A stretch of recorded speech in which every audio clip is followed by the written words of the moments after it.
I think you're chicken shit. You never killed a man in your life.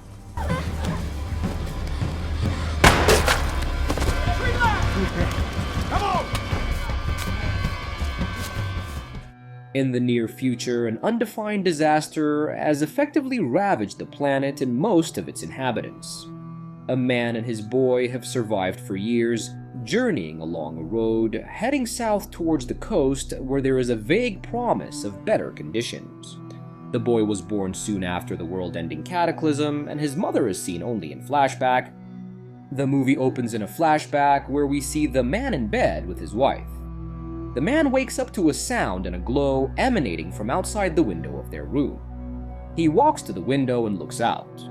In a hurry, he then rushes into the bathroom where he begins to fill the sink and bathtub. His wife wakes up and enters the bathroom. She asks him why he is taking a shower, but he replies that this is not what the water is for. She then looks outside to see what he saw. The scene then transitions to the present, where the man is walking with his son down a snow-covered road. As the man and his son are walking, we hear a narration by the man explaining that he no longer keeps track of time. He further explains that a few years ago at 1:17, there was a bright flash in the sky followed by rumbling sounds, and that was when time stopped. As the man and his son walk and search abandoned cars, the narration continues. He then mentions that the sun has not come out for a long time. The weather is getting colder and grayer every day. He then expresses that the things he fears the most are cannibals and hunger. They are walking to the coast and heading south to see if things are warmer and better there. The man and his son stop at a car on the road and make camp. While they sit in the car talking, we see that the man has a revolver with 2 rounds remaining and a shopping cart full of things they have collected. The two talk about the boy's mother, making it clear that she has been deceased for a significant time. The man also explains to the boy how to end his own life the right way with the gun, and that the remaining 2 bullets are for themselves. As they continue their journey, we see several flashbacks to the man and his wife. We witness her giving birth to their son, and that she reluctantly did so, apparently aware that the life they would give him would be hopeless. Right then, the flashback ends as the man wakes up suddenly to the sound of a truck in the distance. He wakes his son, and they flee the truck they were sleeping in into the nearby woods, leaving the cart. They leap and hide in a ditch. From the tunnel emerges a large truck carrying several armed individuals. One stranger walks very close to the hiding man and his son and stops to urinate on a tree. He notices the father and son and tries to lure them to the truck, stating that they eat whatever we can find. The man points the gun at the stranger and tells him not to look back at the men he arrived with, or that he will shoot. He refuses and calls the man's bluff. As the noise of the truck startles the man, the stranger leaps and grabs the boy, holding him at knife point. The man shoots the stranger in the head, seizes his son, and flees into the woods, hiding overnight to evade the group searching for them. The next morning, the man and his son return to the cart. The contents of their cart have been plundered. While the man gathers the remainder of his things, he notices a pile of intestines, as well as the clothing and severed head of the man that was killed the day before. In a flashback, we see the man and his wife conversing about ending their lives, like the other families in the area. She says that eventually they will be caught, that she and their son will be assaulted, that all 3 will be murdered and eaten. He says that she needs to be strong and stop talking about this bleak scenario. She says that they only have 2 bullets left and that they should use them now. Unable to cope with her grim outlook on the future, he exits the room. Returning to the present, the man and the boy rest by their campfire. The boy asks if they are still the good guys. The man explains that they are always going to be the good guys, and they are carrying the fire within themselves. Back on the road, the man and his son rest in an abandoned truck. The boy mentions that he sometimes wishes that he was dead, partially so he could be with his mother, telling his son that he shouldn't be thinking or talking about her too much. The man reflects on some of the last memories of his wife. In the morning, the man wakes up and walks to the edge of the bridge where he takes a wallet out of his jacket with a picture of his wife in it. He throws it over the bridge and leaves his wedding ring behind. We get another flashback of the man and his wife talking.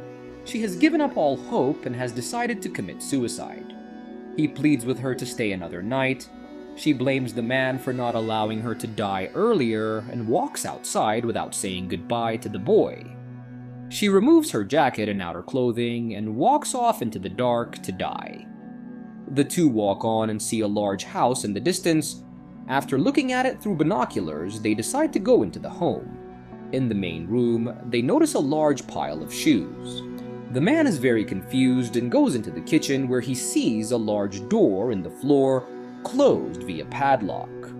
They break in and go down into the cellar.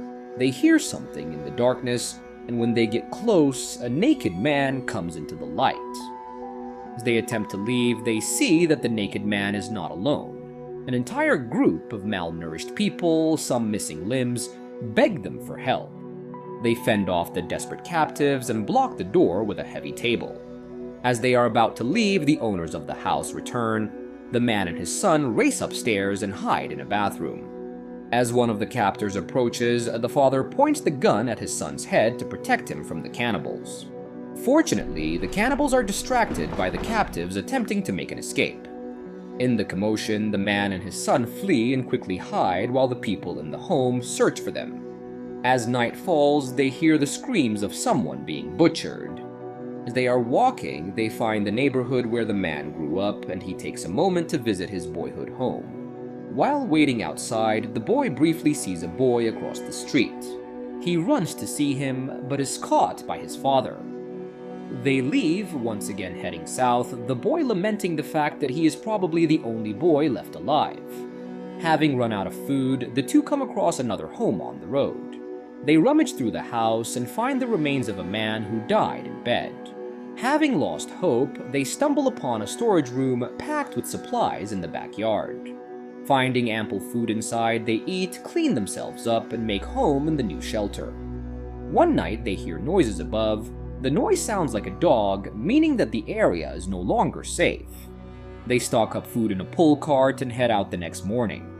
As they are walking, they see an elderly man strolling. They approach him very cautiously and see that he poses no threat. The boy wishes to bring him along and the man refuses, but he permits the elderly man to dine with them. As they eat and converse, the old man mentions that he mistook the boy for an angel and never expected to encounter a child again. They continue their conversation and then retire for the night. The next day, the man and the boy resume their journey alone. While the man and the boy proceed, they enter the woods and abandon the cart upon spotting a series of wooden huts.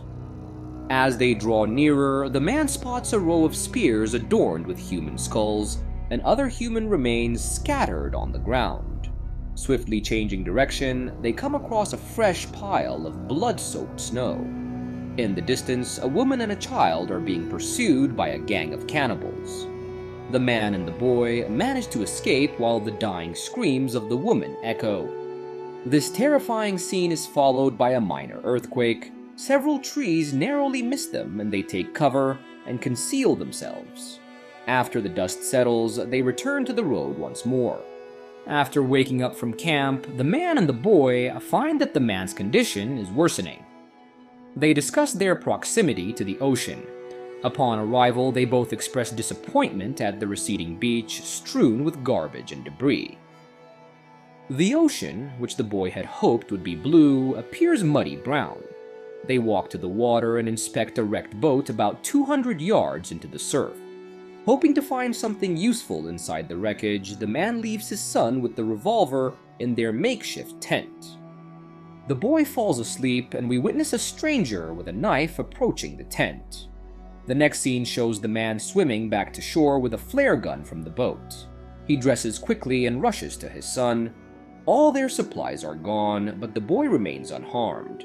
The thief has taken everything, including the man's shoes. Uttering curses, the man is determined to recover their belongings. As the man carries his son, they spot the thief with their cart in the distance. The man grabs the pistol and pursues the thief. He proceeds to reclaim his belongings and rob the thief. seizing his knife, clothes, and shoes. The boy pleads with his father to show mercy to the man, but he refuses. Back on the beach, the boy is deeply upset and sulks, eventually persuading his father to return the stolen belongings to their rightful owner. They go back to find the thief, but he is nowhere to be found. They leave his clothes in a pile, along with a can of food. The man and his son continue their journey. They begin walking through a street lined with homes. It is quiet, and they find a tin with a live insect inside. As it flies away, they both watch in amazement. Distracted, the man fails to notice an archer across the street and gets hit in the leg. They leap to take cover, and the man retaliates with his flare gun. Screams emanate from the room, and the wounded man rushes to see who is inside. Entering the room, he finds a woman sitting beside the stranger who shot him. The archer is dead, and the woman accompanying him weeps. Our heroes do their best to bandage the man's leg and leave the woman. The man and his son return to the ocean, and the man halts, stating he can no longer pull the cart. They take a bag filled with food and head to a sandy spot on the beach. They set up camp, and the man, realizing he is nearing death, dreams of his wife. We catch a glimpse of their life before the world ended. He awakens to his son speaking to him. Knowing he is close to death, the man instructs his son to continue south. He tells him to remember the lessons he has taught and to persevere as they have been. The boy expresses a desire to die with his father, but the man insists he cannot. He tells him that his entire heart resides in his son and that he must carry on. He then drifts off to sleep and passes away. After a period of mourning, the boy gazes at his father, retrieves binoculars from his jacket, covers the man with a blanket, places the pistol with a single round in his belt, and begins walking along the shoreline. In the distance, a stranger approaches the boy. The boy aims his gun at the stranger, but astonishingly, the man does not retaliate. He informs the boy that he is not a cannibal and that he is one of the good guys. The stranger inquires about the man on the beach, and the boy explains that he was his father. The stranger tells the boy that he now faces two choices: either continue on his own, avoiding the roads, or join him and the others he travels with. The boy asks if the stranger has any children, to which he replies, a boy and a girl. Inquiring whether he carries the fire within, to which the stranger is unsure how to respond, the boy decides to join them. Bid farewell to his father one last time, the boy walks toward the stranger.